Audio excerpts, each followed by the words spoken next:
How do various vaccines work to build immunity?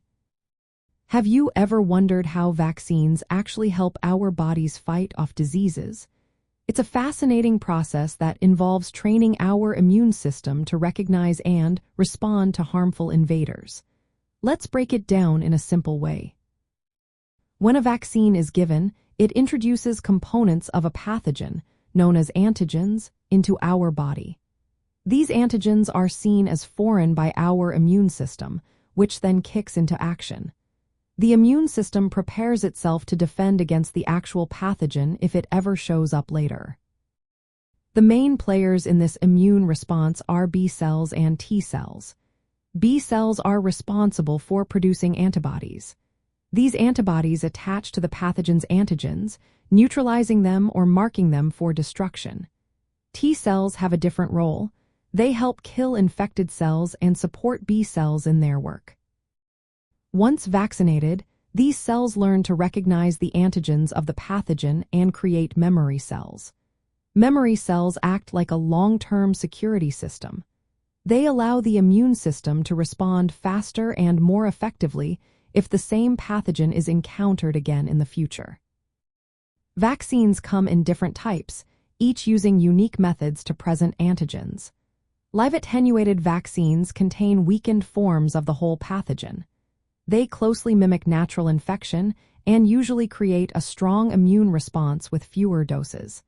However, they are not suitable for individuals with weakened immune systems.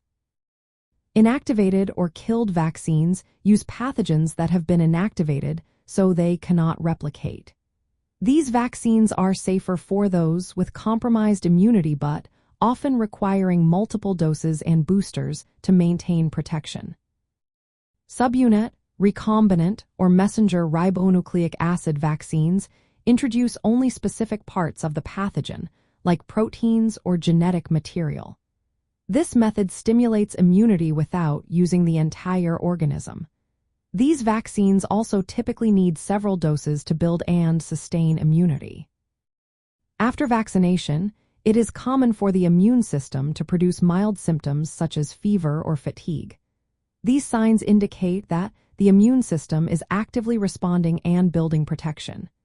It can take weeks for full immunity to develop, and sometimes multiple doses are necessary to strengthen and prolong that protection. Vaccination not only protects individuals but also helps prevent the spread of disease within communities. When enough people are immunized, the ability of the pathogen to spread is reduced, which protects those who cannot be vaccinated. In essence, vaccines work by safely exposing the immune system to parts or weakened forms of pathogens. This prompts the immune system to develop memory cells and antibodies, preparing it to quickly recognize and neutralize the pathogen in future encounters. This process is vital for maintaining public health and preventing illness.